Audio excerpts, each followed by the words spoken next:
Chance to read it. I'm sure you completely absorbed all of it, right? Yeah. Absolutely. Okay, questions?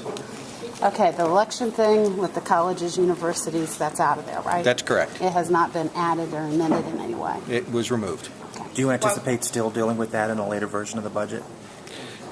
Since we're not done with the later version of the budget, I don't know what we anticipate. We had a significant number of members on both sides of the aisle that requested the removal of that, and so we acceded to those requests at this point. I think there's still an issue that's worthy of being discussed as to why people are issuing no bills, but that's a different discussion, and there's more than one way to look at a problem. And asking a reclassification of in-state, out-of-state students on something like that just doesn't make any sense. Why do you think your income tax cut is better than what the House proposed? Because it's about creating jobs and growing the state's economy. While we all support a 7% across-the-board income tax cut, we just did a 4.5% across-the-board income tax cut.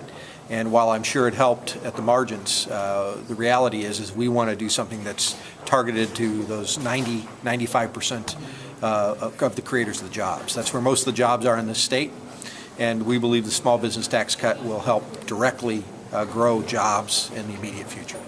So where will the funding come to support the small business tax cuts? What we did was use the growth of the state budget year over year and use those funds just like the governor and the House did. And so we're using those funds, essentially saying that we're going to send that back to taxpayers since it's their money. We're going to try and keep state government within its current needs.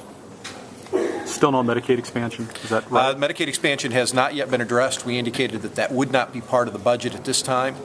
We continue to work on that. We've had great work groups going on in the Senate on a bipartisan basis between Senator Cafaro and Senator Burke leading that effort, and they're making good progress. A lot of great ideas are coming forward, but again, constraining that inside this limited time period of the budget just seemed to be artificial, and since we're heading on our longer time path on that, we thought we'd give them a chance to do better work than speed. So it's tough to glean from the list here. Can you describe some of the major changes to school funding that are included? School funding is not yet there. We are working on that for the omnibus. Matter of fact, that's the meeting I just came from, is looking for various plans. It's sufficient to say we will have a Senate version of the governor's funding formula.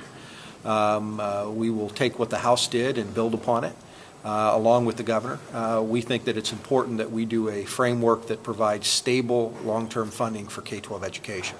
And so we're looking at some significant increases in funding for K-12 over the current system, but where that ends up is still in a matter of flux. Stay tuned.